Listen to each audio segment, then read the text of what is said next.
अस्सलाम वालेकुम। मैं हूँ हकीम हसीब अहमद भट्टी अल-हसीब दवाखाना की तरफ से आपको खुशामदीद कहता हूँ। नाज़रीन, आज का टॉपिक ये है कि सुबह उठते वक़्त जिस्म बहुत बोझलपन का शिकार होना, जिस्म टूटा हुआ होना, जिस्म फ्रेश ना होना, पेट का फूला हुआ होना, इसके अलावा ये गर्दन, कमर, ये सर, ये पूरा जिस्म अकड़ा हुआ महसूस होना, ये किस बीमारी की अलामत है? बेसिकली ये खुश्की की अलामत है। जब वजूद में खुश्की बढ़ती है, मैदे की फ्लेक्सिबिलिटी कम हो जाती है, कोई भी अगर ग़िज़ा खाई जाए वो जल्दी डाइजेस्ट नहीं होती, हज़म नहीं होती और पड़ी-पड़ी ग़िज़ा में गैसें पैदा होती हैं और ये गैसें दिमाग की तरफ आती हैं, दिमाग को पकड़ लेती हैं।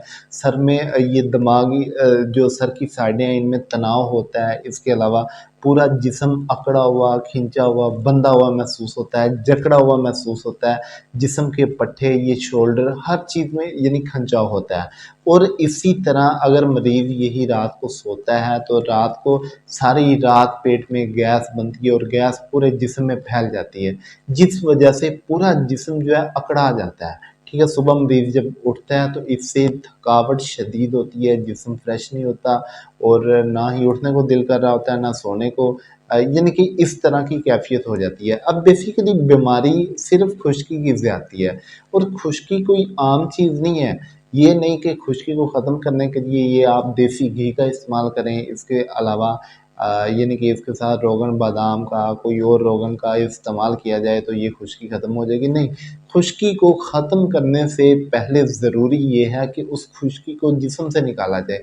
अब बेसिकली उस खुश्की को जिस्म से निकालना यही इलाज है, यही एक प्रॉपर ट्रीटमेंट है, लेकिन हमारे ऐसा बिल्कुल भी नहीं होता। वक़्ती तौर पे कोई भी दवाई दी जाती है, किसी भी मिज़ाज की हो, चाहे वो एलोपैथिक में है, चाहे वो हर्बल की है। हर्बल में भी मिज़ाज को ये यानी कि यूनानी अद्वियात होती हैं, इनमें एक ये नुस्खे जात जो होते हैं इनमें खुशक चीज़ें होती हैं, ठंडी चीज़ें भी होती हैं, यानी कि ये मिज़ाज को फ़ॉलो नहीं किया जाता है इस कंडीशन में।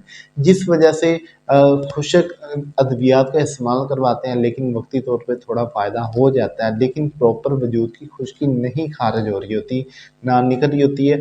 बेसिकली इस खुश्की को ख़त्म करने के लिए ज़रूरी ये होता है कि खुशक ग़िज़ा दवा का इस्तेमाल एक तो बंद कर दिया जाए। नंबर 2 पे ऐसी ग़िज़ा दवा का इस्तेमाल करवाया जाए जो जिस्म में नरमी पैदा करे। नरमी से तमाम खुशक मवाद जो है ये यानी कि नरम होके स्टोमक में आता है और ये नरमी वाली दवाई मैदे को नरम करके एक्टिव करती है, मैदे की लचक बहाल करती है और नरमी के साथ ही जिस्म में गंदे ज़हरीले मवाद की तोड़-फोड़ करती है और नरमी की वजह से ही गुर्दे मज़बूत होते हैं, गुर्दे की एक्टिविटी बढ़ती है।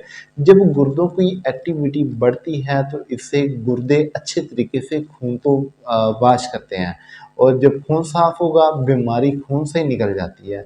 नंबर 2 पे यही दवाई जो है ये जो ग़िज़ा है ये हमारे मैदे को एक्टिव करेगी और जिस्म में जितना भी गंदा ज़हरीला फासिद मवाद, सुद्दावियत वाला मवाद मैदे में आ जाता है वो पखाने के ज़रिए जिस्म से बाहर ख़ारिज हो जाता है।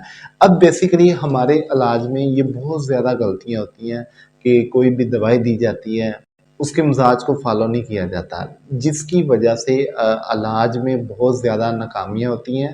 अगर फ़ॉलो किया भी जाए तो जस्ट मैदे को देखते हैं, मैदे की गैस की, कब्ज़ की, तेज़ाबियत की गोली दे देते हैं, लेकिन जो बेसिकली मर्ज़ खून में शामिल है, उससे खून को साफ़ नहीं किया जाता और अगर खून साफ़ करने की बात आए तो हमारे ज़हन में यही होता है कि भई ये सारी कड़वी चीज़ें जो होती हैं, नीम के पत्ते और यानी कि तमाम कड़वी चीज़ें ये खून को साफ़ करते हैं, ये हरगिज़ नहीं, ये गलत बात है।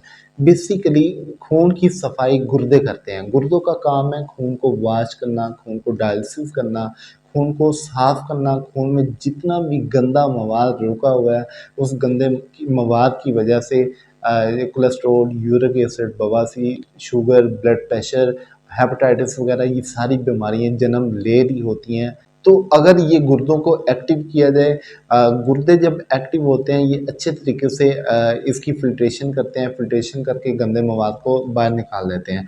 अब बात ये है कि गुर्दों में कौन-सा ऐसा प्रॉब्लम आ रहा होता है जिस वजह से خون اچھے طریقے سے صاف نہیں ہو رہا.